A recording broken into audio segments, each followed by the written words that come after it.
E então vamos dar continuidade à aula dos novíssimos, que é a segunda parte, com o Padre Nivaldo Magelo. Vinde Espírito Santo, enchei os corações dos vossos fiéis, e acendei neles o fogo do vosso amor. Enviai, Senhor, o vosso Espírito, e tudo será criado, e renovareis a face da terra. Oremos. Ó Deus, que instruíste os corações dos vossos fiéis, com a luz do Espírito Santo, fazei que apreciemos retamente todas as coisas, segundo o mesmo Espírito, e gozemos sempre de sua consolação, por Cristo Senhor nosso. Amém.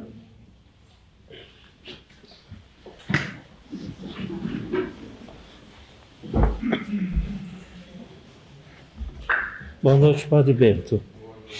Benvenuto.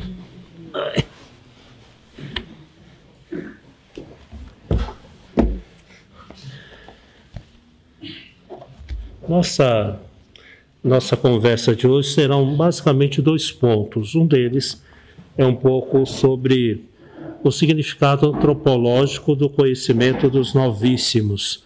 O que isso significa para nós? E depois uma coisa prática, que a gente dá uma olhada breve no Inquiridium Indulgentiarum, ou seja, onde estão as normas que é para nós rezarmos pelos fiéis defuntos.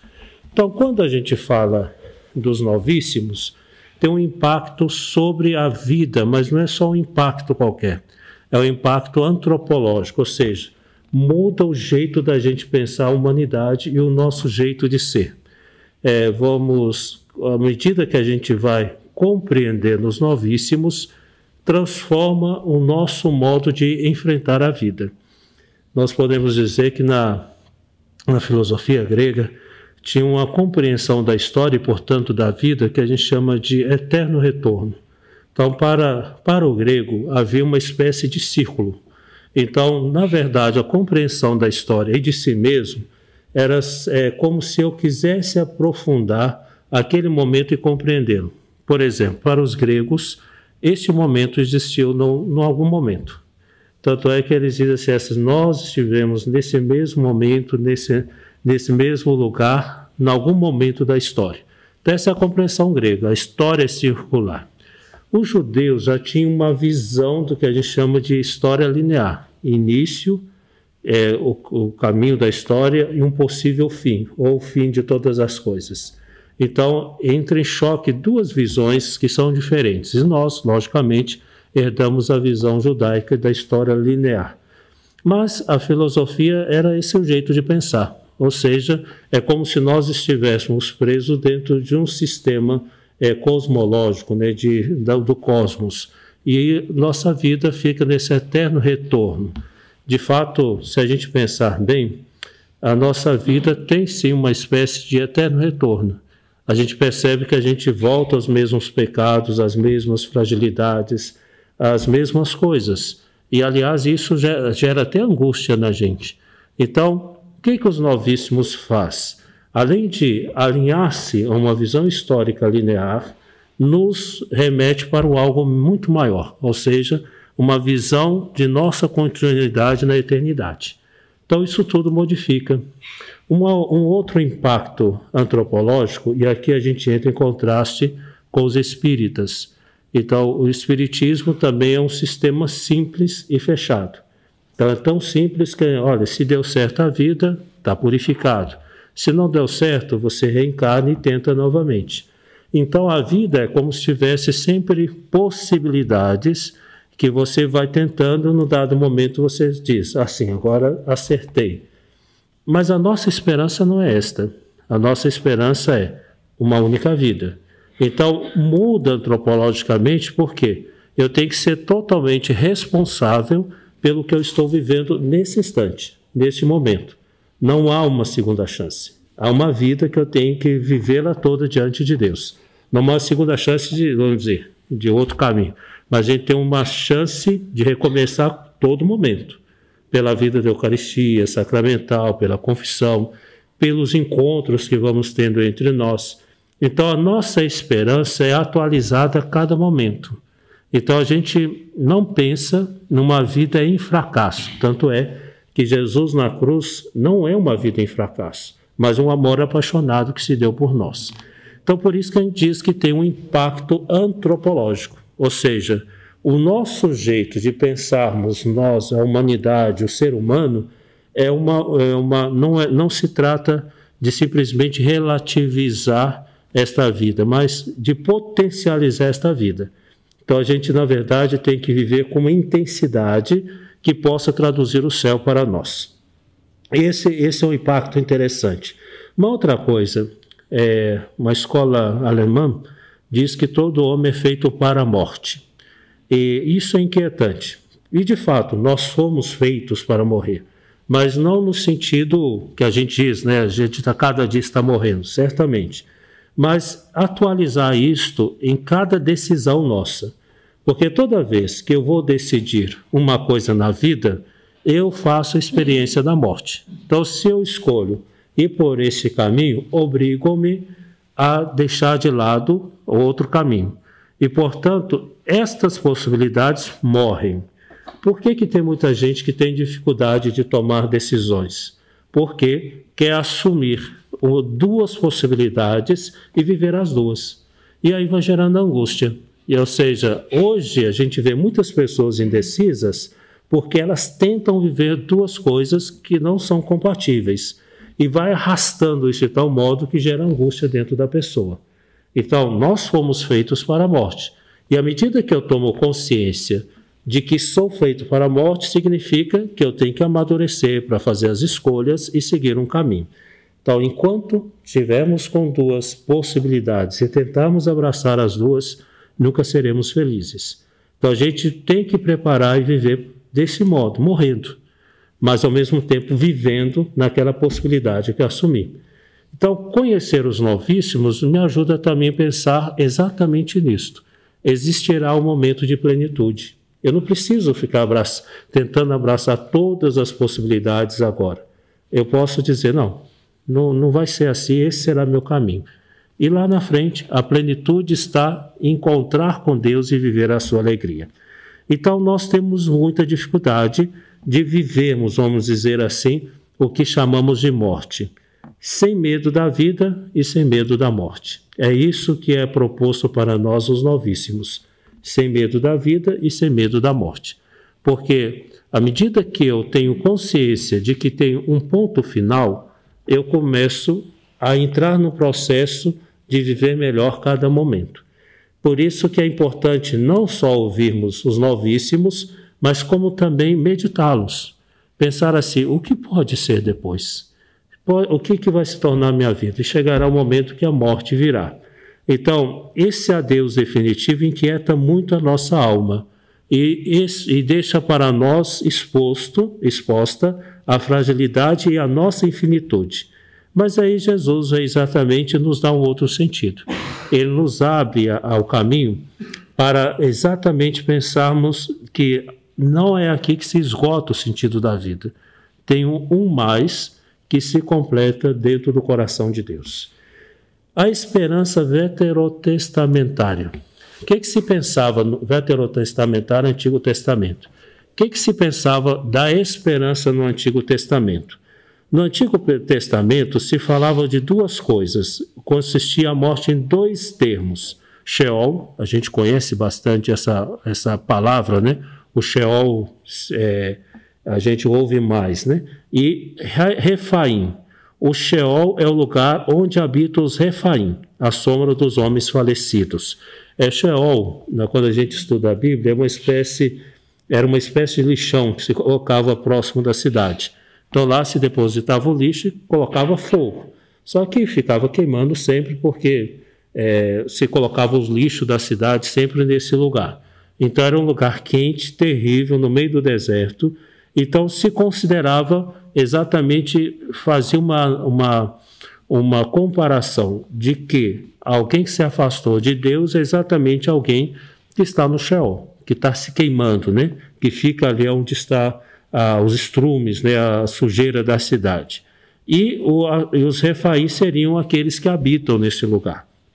Então esse é o primeiro grande esboço, vamos dizer assim, da compreensão de um fim angustioso. A esperança do Antigo Testamento é de um triunfo sobre a morte que finalmente pode se entender em duas linhas, a da imortalidade da alma e da ressurreição da carne no último dia. Então, já no Antigo Testamento se indicavam esses dois aspectos, né? A alma imortal e a ressurreição da carne no último dia.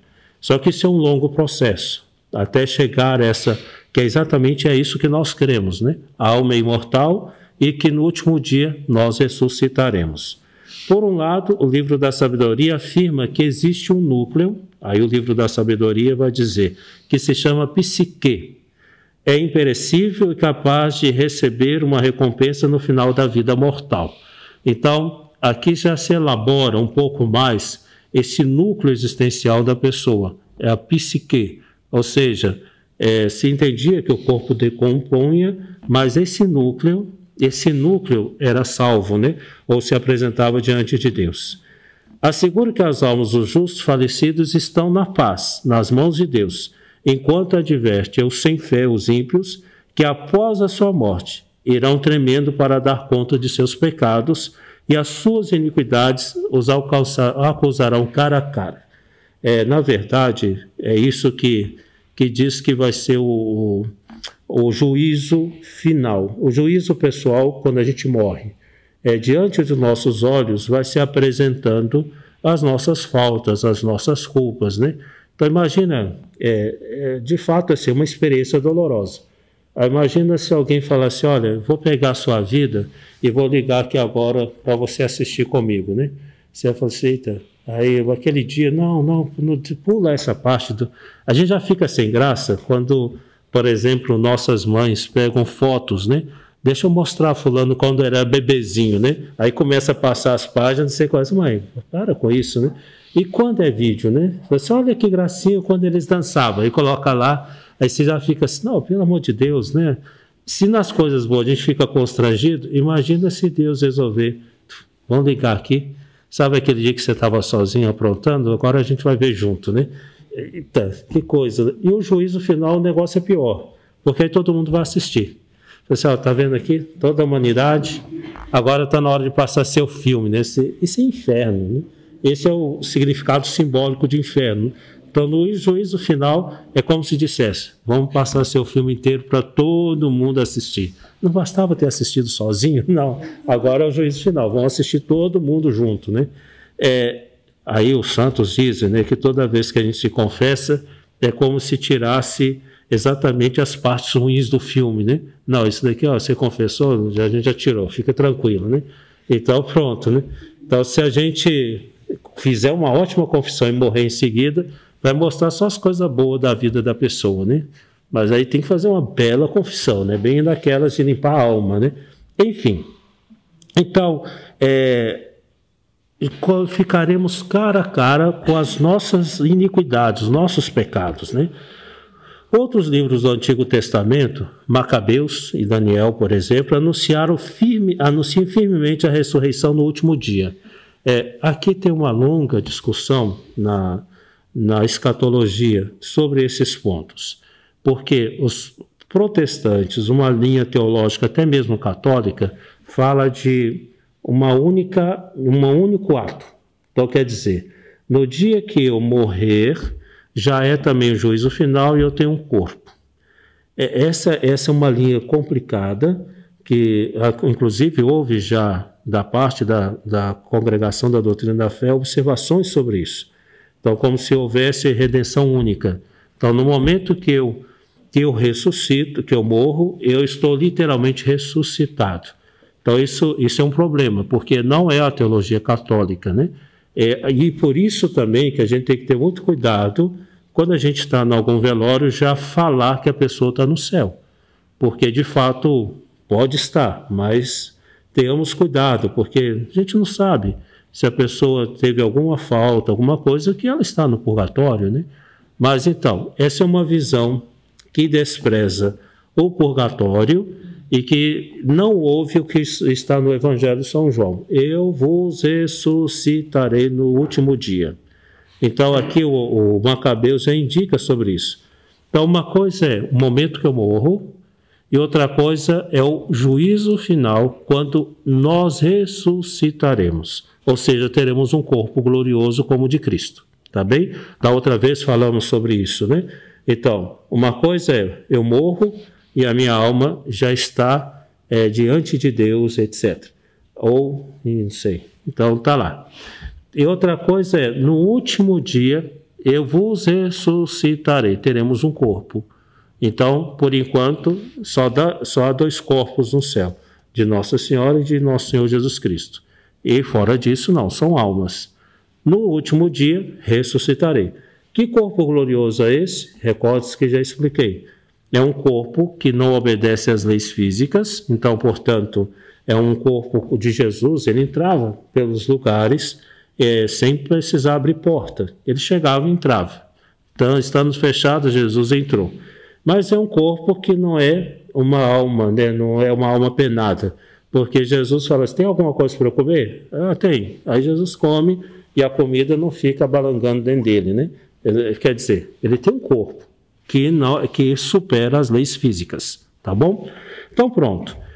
Então, já no Antigo Testamento, sobretudo Macabeus e Daniel, o livro de Macabeus é um problema. A tradição protestante retirou Macabeus. E é onde isso aparece mais intensamente, que depois aparece no Novo Testamento, né? Essas 2 linhas bíblicas falam da alma imortal, que pode ser estendidas como ao estado em que a pessoa permanece imediatamente após a morte. Então, assim, as menções da ressurreição corporal como referida ao estado definitivo do homem no final da história. Então, haverá um momento em que todos nós teremos corpo, enfim, estaremos lá. A esperança cristã, essa é a esperança do Antigo Testamento, já indica muitas coisas que nós cremos. O Novo Testamento mostra uma luz sobre o mistério da morte. Por um lado, confirma a sua ligação primitiva com o mistério iniquitatis, para dizer assim, a morte é consequência do pecado. São Paulo chega a dizer, a morte é o salário do pecado. Esse é o mistério da iniquidade, né? Infelizmente, nós somos tocados pela morte por causa dos nossos pecados. Tá? Então, é significativo isto, né? A nossa decomposição indica o que a morte pode realizar em nossa alma. Por isso que Maria é preservada, inclusive da decomposição, porque aí o seu corpo é levado aos céus. Maria assunta aos céus. Por outro lado, a revelação do Novo Testamento anuncia a boa nova da vitória de Cristo sobre a morte e o pecado. Então, o que acontece? A visão negativa da morte começa a ser transformada. Então, em Cristo, a morte deixa de ser algo negativo e começa a ser o sinal, vamos dizer assim, de que nos conduz para uma vida imperecível. Aquele diálogo de São Francisco de Assis, né? No que a gente chama trânsito, ele está lá e um dos irmãos pergunta, irmão Francisco, mas por que a morte parece ser tão feia? E ele explica, é feia porque nós a tratamos mal. Mas se a gente pensar que a morte vai nos levar para o nosso amado, nós a chamaremos nossa irmã. Então, a visão se transforma. Aí depois vem Teresa d'Ávila, né? Morro porque não morro, né? Porque ela dizia, se eu não morrer, eu não vou ver meu amado, né? E o mesmo São Paulo chega a dizer, né? Se eu continuar vivo, vou falar de Jesus. Se eu morrer, vou estar com ele. Para mim, viver ou morrer pouco importa. Porque eu já estou com meu amado, já estou com o próprio Jesus, né? Então, é isto, né? A nossa comunhão com Cristo transforma a morte. Então, o medo da morte vem exatamente quando a gente não estabelece relações significativas e fortes. Entende? O medo da morte se supera quanto mais amigos tivermos aqui e mais no céu. Então, isso que está percebendo como que a morte nos indica o caminho correto. Vai viver. Vai viver. Então, sem medo da vida e sem medo da morte. Então, o final nos indica que a gente tem que viver intensamente. Então, São Paulo diz, não importa, eu estou de Cristo, sou de Cristo, né? mudou radicalmente o seu sinal negativo, portanto. Para o seu discípulo, morrer significa estar com Cristo, voltar ao Senhor. Então, essa é a expressão principal quando a gente fala dos novíssimos. Então, morrer é estar com Cristo. Ou voltar para Cristo, morar com Cristo. Então, esta é o sentido. Por isso, então, para afastarmos o medo da morte, intensificar o amor a Jesus. Porque quanto mais a gente tiver vida interior, vida de amor, caridade, amor aos irmãos, isso ganha um novo sentido. Eu estou voltando para a casa do meu pai. Voltar para o Senhor, estar com meu Senhor. Não fazer da morte uma tragédia, porque de fato não é. Só os filhos desamorados, ou seja, sem amor, não estão entusiasmados com o encontro com seus pais. Então, se a gente teme a morte, é porque de fato está faltando amor em nós. Então é hora de cultivar ainda amor, né? Até porque, de novo, se eu sei que se temos que fazer umas coisas aqui, né? Está aí o Padre Bento, toda vez que troca a agenda da paróquia, os últimos dias são intensos, né? Deixar livro em lugar, ver se a contabilidade está certa, consertar uma coisa pastoral, chamar uma pessoa para correção fraterna, né? Enfim, eu gosto muito daquela música, né? Arrumação, como que chama? Me fugiu o nome. Mas ele começa, Josefina sai cá fora e viver, olhos foi o rameado, vai chover. Futucatuia, pega o catador, vamos plantar feijão no pó. O que ele está dizendo? Olha lá, está começando a chover. Então corre, vai lá pegar o alho roxo da lavoura tardando da sua avó. Então a música diz assim, apontou a chuva lá, mas vamos começar a transformar aqui. Colocar intensidade e aí uma parte da música vai dizer, né? Os ciganos subiram a beira-rio, todo ano é só danos, nunca vi, né? Já subiu fala da onça, né? Subiu, já comeu o meu cabrito, não sei o que lá. Todos os anos são estas coisas, né? E termina, futucatuia, pega lá, né? Pega o catador, vamos plantar feijão no pó. Esperança. Então, toda mudança impõe em nós uma visão de esperança e de transformação da nossa vida, né? Um apreço natural, sobrenatural pela morte informa o pensamento cristão de todos os tempos. Nós gostamos da morte, devíamos gostar, né? Mistério mortis, o mistério da morte, de frente sem terror, ao contrário de muitas filosofias pagãs da antiguidade.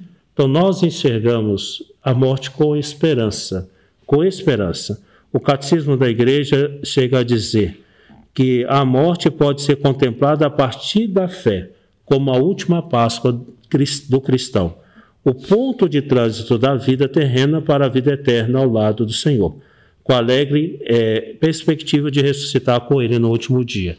Em muitos lugares se chama, nos fala a morte, né? Trânsito de São Francisco, né? Então se fala de trânsito. Transitou em direção à casa do Pai, para dizer assim, veja como que nós compreendemos a morte. Um outro ponto, meditatio mortis, a meditação da morte. Os cristãos ao longo da história refletiram sobre a sobrevivência do núcleo espiritual da pessoa humana. A alma que sobrevive à decomposição do corpo, que aguarda a ressurreição da carne. Aqui está o resumo da nossa fé. Após a morte, a alegria da comunhão com a Trindade, os anjos e santos, ou, em caso de imperfeição, um processo de purificação antes da alegria celestial, purgatório. E se for um pecador inveterado, a pena de separação eterna de Deus e das criaturas santas. Então, a descrição do inferno, né? Papa Bento XII, século XIV, declara: definimos que as almas dos que morrem em graça, imediatamente após a morte e da purificação para aqueles que têm necessidade dela, mesmo antes da ressurreição dos seus corpos e do juízo final, estarão no céu. Com Cristo na companhia dos santos anjos, definimos, além disso, que as almas daqueles que morrem em estado de pecado mortal atual descem imediatamente após a morte para o inferno, onde são atormentados com penas infernais. Esse é o Papa Bento XII, né? Houve um tempo que as pessoas diziam assim, ninguém vai ver, morreu, mas não vai ver a face de Deus, vai ter que esperar até o juízo final. E esse negócio virou uma confusão, e depois, mais tarde, o Papa João XXII chegou a falar algumas coisas nesse sentido, mas aqui Bento XII já explicava, é imediato, não tem esse negócio de esperar até que chegue o fim de tudo para ter a visão beatífica de Deus. Então, estaremos face a face ou não, como ele mesmo descreve. Assim, nunca se esqueçam, as almas do purgatório são salvas, tá bem? Tá bem? Não se esqueçam disso. Tanto é que a gente pode chamar de santas almas do purgatório. E mais do que isso, não somente elas se beneficiam das nossas orações, mas elas também nos favorecem. Então, aquele binômio, rezar às almas e rezar pelas almas. Então, essas duas coisas são diferentes e as almas do purgatório nos ajudam. Já são santas, porque elas estão em estado de salvação purificando. Precisam de nossas orações para o alívio, a demonstração de nossa amizade. Tá bom? Pronto.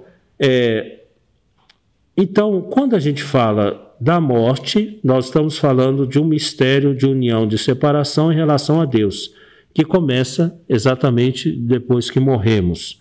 O Novo Testamento fala do julgamento principalmente na perspectiva, reforça, do encontro com Cristo e sua segunda vinda. Então está relacionado a isso, né?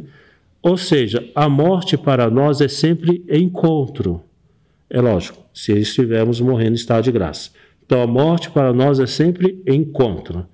Aí vemos, né, a parábola de Lázaro, Lucas 16, 22, a Cristo na cruz ao bom ladrão, hoje mesmo estarás comigo no paraíso. Ou seja, Jesus revelou naquele instante, olha, você vai me ver face a face, né? Depois, outros textos, né? Coríntios 5:8, Filipenses, Hebreus 9:27, falam de um último destino da alma. Mateus 16:26, que pode ser diferente uns para os outros. Quando conta aquela história, né? Vinde benditos do meu Pai, não sei o que lá, afastai-vos de mim, malditos, vou te jogar. Então, de fato, nestes textos, a gente entende como Jesus revela as coisas novas, entre elas o julgamento e destino das almas. A doutrina do julgamento particular aparece como uma espécie de coroa de uma verdade fundamental, que os homens, no momento da sua morte, já se situam em estado de salvação e não salvação. Tá bem? Então, esse juízo pessoal, porque entre os novíssimos tem o juízo pessoal e o juízo final. Ok? Já exemplifiquei para vocês. Cada homem, depois de morrer, recebe na sua alma imortal a sua retribuição eterna no julgamento particular que refere a sua vida a Cristo. O fato de que a vida mortal termina o tempo disponível para dar resposta a Deus, sim ou não, constitui para o crente uma reivindicação à responsabilidade. O que significa isto? A possibilidade da gente passar pelo purgatório, de novo aqui, acho que convém só retomar, porque eu expliquei para vocês, uma coisa é cessação de sinais vitais, correto? E outra coisa é a morte. Então, quando alguém parou de respirar, é cessação de sinais vitais. Daquele momento até um dado momento, a alma entra em luta com o demônio, com não sei o que lá. Então, pronto. Então, esse tempo, São Tomás de Aquino chegou a falar 3 horas. Mas é um tempo que, de fato, até se recomenda. Não toca na pessoa, reza ao lado dela o ato de contrição, porque ela não podendo mais falar, mas ela tem livremente dar consentimento. Então, se a gente ficar ali ao lado, rezando, pedindo pela pessoa, rogai por ele, essa alma pode encontrar o seu caminho. Tá bem? É interessante isto. São Tomás de Aquino foi ferido gravemente em campo de guerra. E ficou lá ferido, etc. Tanto é que depois ele teve que ficar longamente no hospital. Mas, segundo contam, que quando ele se viu ferido gravemente, ele não tinha padre por perto. O que ele fez? Chamou um outro soldado que ali estava perto e confessou seus pecados àquele soldado. Mesmo não tendo absolvição, os pecados que alguém confessa com desejo de pedir perdão estão perdoados. Se um de vocês sair de casa para ir confessar, atravessa a rua e morre em estado de graça. Porque a intenção de ir confessar já garante o perdão dos pecados. Lógico, eu chego, confesso, absolvição. Então, se a pessoa morrer nesse caminho, está absolvido, vamos dizer assim. Por que eu estou dizendo isso? Se nesse meio tempo, que ainda tem vida, a pessoa receber orações, pedir, não sei o que lá, não é à toa que a gente reza pelas almas agonizantes, às vezes em outros momentos do dia, porque num momento desse alguém pode estar agonizando entre as ferragens de um carro ou no hospital. Então as nossas orações podem servir a esta pessoa, que recebendo de forma sobrenatural nossas orações, pode dizer: Senhor, perdoa-me, me ajuda. E aí pronto, muitas graças podem se acontecer. Lógico, de novo, cuidado com a presunção de salvação, né? Assim, não, deixa eu levar minha vida em qualquer momento, na hora que eu morrer eu peço perdão a Deus, né? Daí ele fala assim, não, presunção de salvação te coloca no inferno, né? Então a gente tem que buscar uma vida santa, né? Pronto, entendido sobre isso? Ok? Então, Deus é muito misericordioso e a gente tem que aproveitar, enquanto vivos, fazer isso. E se acontecer algum incidente, pronto. À tarde sereis julgados pelo amor, no amor. Essa é uma frase, aliás, de São João da Cruz, né?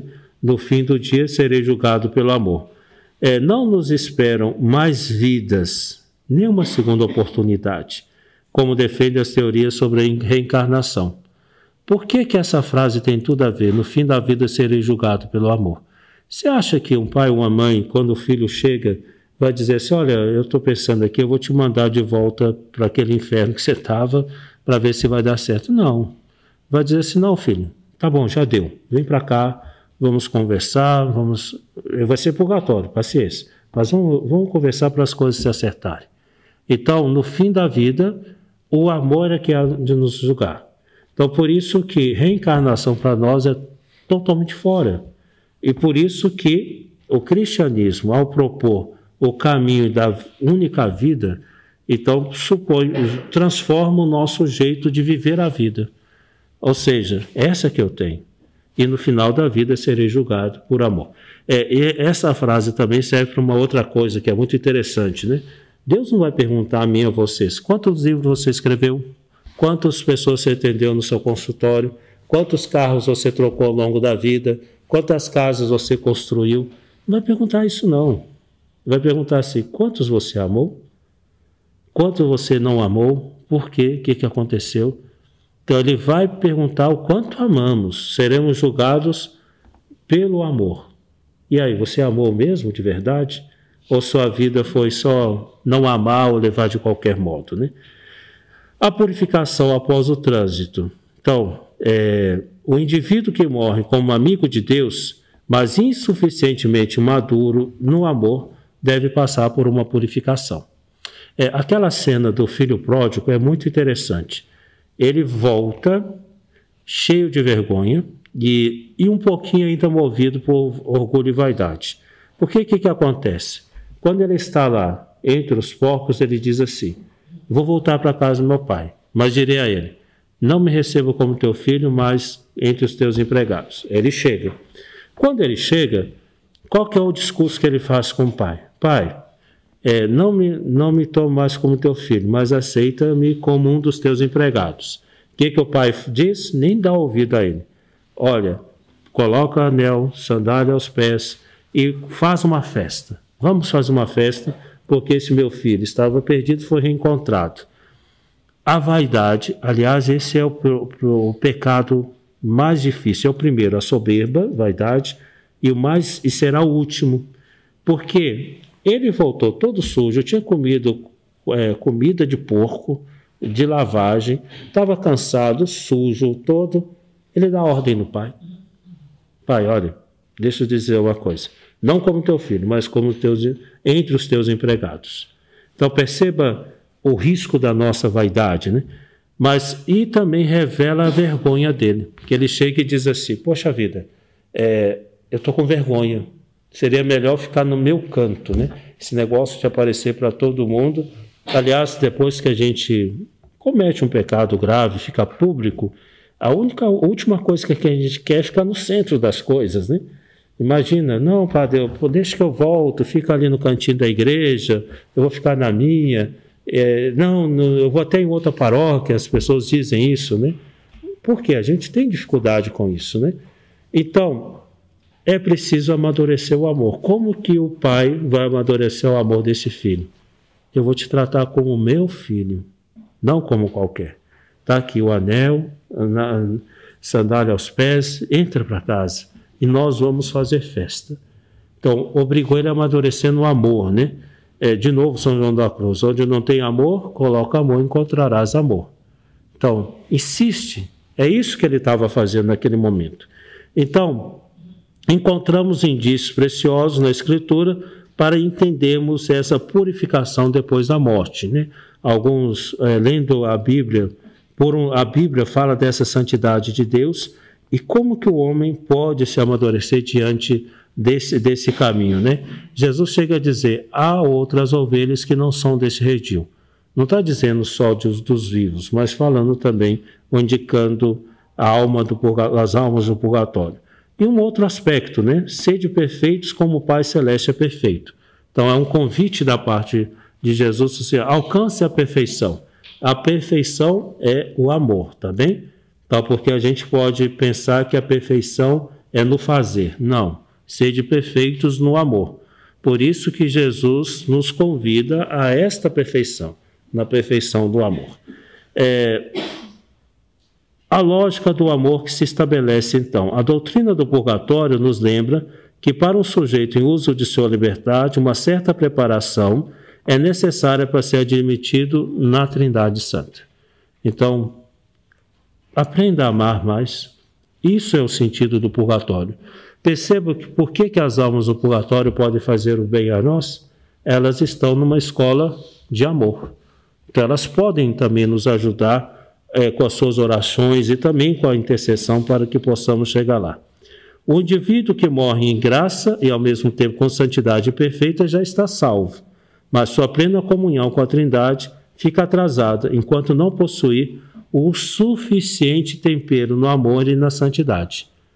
Purgatório é isso, alcançar a maturidade do amor.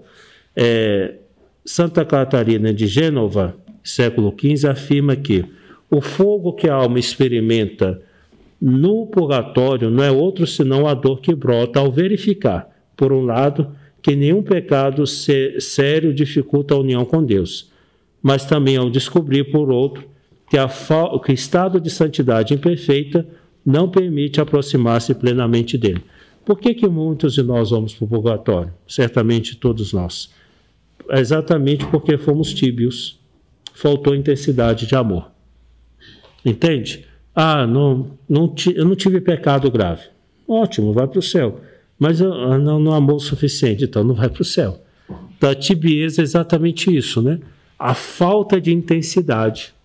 Porque evitar o pecado é uma luta pesada. Mas também podemos ficar acomodados. Não, eu estou evitando o pecado e eu nem preciso conviver com pecadores, fico na minha. Aí Deus vai dizer assim, não, mas não era isso, né? O que aconteceu hoje com Mateus? Ele se converteu e deu a festa para os amigos pecadores. Vão lá para casa? Imagina, nós, se fizéssemos isso, o que eu ia fazer? Não, agora eu estou limpo, Jesus me perdoou, não sei o que lá, eu vou ficar só dentro da igreja, né? Aí vira um seita, né? Então eu vou ficar dentro da igreja, tranquilo, longe dos amigos que aprontaram comigo. Mateus fez totalmente o contrário, né? E Jesus foi junto. Vamos lá para casa, os meus amigos estão lá, né? Olha, ele tinha toda a possibilidade de voltar para a lama, né? Para a vida anterior, mas não foi o que aconteceu, né? Então, aqui se entende que, de fato, o purgatório é feito para os tíbios. Não teve pecado, mas também não amou muito, amou mais ou menos. E aí, então, a gente entende, ou seja, a eficácia da oração de uns pelos outros. O que a gente chama de, Santo Agostinho fala de Cristo total. O que significa esse Cristo total? Os falecidos, o nós que aqui estamos e os santos. Formamos um único Cristo, o Cristo total. Então é a partir disso, né, que as nossas orações se entrelaçam para falar em uma voz única no único corpo de Cristo. Então esse é o sentido, vamos dizer, da relação entre nós. Isso aqui é importante, né? Não existe para nós mortos. Existe sim, se alguém morreu em pecado grave. Mas existem pessoas vivas. Santo Antônio é uma pessoa que faleceu? Mas ele é vivo. Fulano de tal está no purgatório, vamos dizer. Mas está em relação conosco. Tanto é que dia 2 de novembro chama-se fiéis defuntos. Eu recordo que eu expliquei isso para vocês. Fiéis defuntos são aqueles que descansam. É o contrário de cadáver, que é carne dada aos vermes. Então, quando a gente não sabe de quem é o corpo, é encontrar um cadáver. Mas se a gente sabe, defunto. Então, ao dia 2, celebramos para o que a gente chama de fiéis defuntos. Rapidamente, então, sobre a aplicação em favor dos falecidos, as chamadas indulgências, né? Então, bem rápido. Não se lucra indulgência por um ato mágico, nem a obra indulgenciada apaga os pecados de ninguém. Então, a indulgência não apaga o pecado de ninguém, tá bom? Por isso, para lucrar a indulgência é necessário se confessar, comungar e rezar nas intenções que estão no coração do Papa, ou ao menos um Pai Nosso, recitar o credo com rejeição total ao pecado. Então, lucrar uma indulgência não é assim, eu vou ali lucrar uma indulgência e com isso vai pagar meus pecados. Não, ele tem esses caminhos. A indulgência é sempre recebida apenas pelos vivos, mas pode ser aplicada aos falecidos. Esta aplicação se dá em especial entre 1º e 8 de novembro. Aqui, então, houve um tempo atrás uma possibilidade de estender isso ao longo de um ano, né, por mais tempo, porque a Santa Sé, numa pandemia, viu que isso era necessário, até para a consolação das pessoas, né? Condições específicas da indulgência para o dia de finados. Visitar piedosamente uma igreja ou oratório e ali recitar Pai Nosso e o Credo. Visitar um cemitério e rezar pelos defuntos, mesmo que seja apenas mentalmente. Ok? Então, essas são as duas condições, ou numa igreja ou no cemitério. Condições habituais obrigatórias. Confessar-se, porque para receber indulgência plenária é necessário estar em graça e desapegado de todo pecado.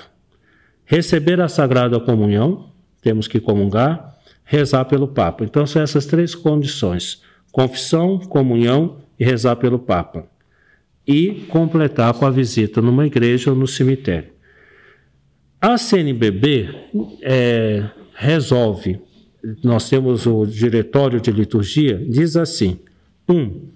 Aos que visitarem o cemitério e rezarem, mesmo só mentalmente pelos defuntos, concede-se uma indulgência plenária, só aplicável aos defuntos, diariamente, do dia 1º ao dia 8 de novembro.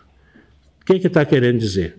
Se a gente for na igreja nesses dias todos e aplicar a indulgência cada dia para uma pessoa, então a gente pode estar tirando 8 almas do purgatório por ano, vamos dizer assim. Mas atenção, que há uma solidariedade entre as almas, que elas ficam amigas entre si. Então, se eu rezo por uma, a outra pega pela mão e vão comigo. Então, quer dizer, a gente acha que está chegando só para uma, na verdade, estamos tirando uma multidão, colocando no céu, né? Então, continua a CNBB. Nas condições de costume, aí repete, confissão, comunhão, rezar pelo Papa. Nos restantes dias do ano, a indulgência é parcial. Então, eu posso visitar o cemitério, fazer essas coisas todas hoje, amanhã, né? Pode, mas a indulgência parcial, tá bem? Então, a indulgência plenária do dia 1º ao dia 8. aplicável aos fiéis defuntos nos outros dias do ano, parcial. Então, quer dizer, vai ajudar a alma, mas não é plenária, ok?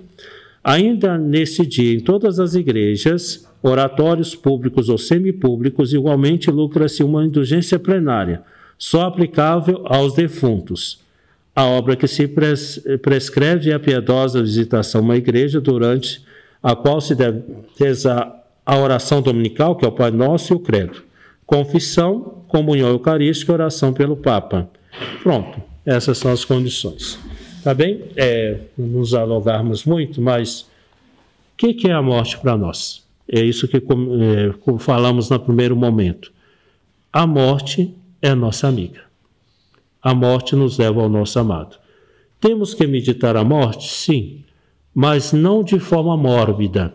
Por isso que, quando a gente falar da morte, a gente tem que unir os outros novíssimos. Primeiro, quando eu falo de morte, eu penso no juízo. Juízo, poxa, como que eu estou levando minha vida? Então eu entro num esquema de fazer exame de consciência. Então eu começo a retificar coisas na minha vida. Quando eu penso no juízo particular e no final, ao mesmo tempo me recordo do purgatório. E aí eu faço amigos lá. Eu assim, olha, eu vou ajudar vocês me ajudam aqui na vida. Então, pronto, me leva a uma solidariedade, a um amor às pessoas falecidas. E para não ficarmos presos nessa dimensão, pensar o céu. O que é o céu? É o lugar que a gente encontra. Diversas vezes eu expliquei nas missas lá, o que tem no céu? Gente. O que tem no céu? A gente vai encontrar pessoas. O céu é um lugar de encontro, de festa. Então, lógico, a gente vai chegar lá, quem vamos ver? E com quem vamos conversar? Gente de nossa família, por exemplo. Vamos chegar, fulano, mas você sabia que você é da minha família? Como assim? Eu sou o seu taravô, não sei o que lá. É mesmo, é sim. E quem é essa pessoa? Isso daqui é o seu tio, que morou não sei onde, não sei o que lá. Tá bem, olha que bom conhecer você, não sei o que. E quem é você? Você não lembra? Nós estudamos na mesma escola. Lembra um dia que você foi gentil comigo? É mesmo, sim, poxa vida. Que legal. Aí, imagina, o tanto de gente que a gente vai ter que conhecer, né? E ainda, né, vamos encontrar pessoas que... Lembra aquele dia, você estava só ali no ponto de ônibus e a gente diz, nossa, o sol está quente. Você fala, estava quente, tá bom, encontramos aqui, nossa, mas que legal, viu? E aqui é bem fresquinho, graças a Deus, né? Aí vai ver Santo Antônio, né? Santo Antônio, se eu não acredito, o senhor me desculpa, aquela vez eu não devia ter feito aquilo com o senhor, né? Virar de cabeça para baixo, também não gostei não, porque o menino Jesus estava no meu colo, né? Você não entendeu isso, né?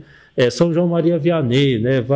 Olha, que bom que você rezou pelo pátrio da sua paróquia, né? Eu estava ali também intercedendo. E olha, certamente nós vamos logo querer falar assim, onde está Maria, né? Eu quero falar com Nossa Senhora, né? E a gente vai querer chegar perto dela. Assim, olha, a primeira coisa que eu aprendi a rezar foi Ave Maria. Isso é o céu, lugar de encontro. Por isso que o céu é bom. O céu é bom. Lógico que para chegar aos céus, vamos passar pela morte, né? Então vejam que os novíssimos, os 4 novíssimos chamados assim, eles se ligam entre si de um tal modo que dá um sentido sobrenatural à nossa vida. Então não se trata de ficar, vou morrer. Eu vou viver, eu quero encontrar. E eu já vou viver aqui fazendo muitos amigos. Porque quando chegar lá no céu, vai ser uma conversa sem fim, né? Então, encontrar com as pessoas, né? Então, assim, que a gente possa considerar os novíssimos, isso transforma a nossa antropologia, o nosso modo de ser. Porque eu não fui feito para esgotar a minha vida aqui. Nós já temos uma vida sobrenatural. Um pedaço do céu toca a terra através de cada um de nós. Termino com aquilo que São José Maria Escrivá diz, né? Filho, não é lá no horizonte que o céu toca a terra, mas é dentro do teu coração. É dentro do teu coração que o céu toca a terra. Muito bem.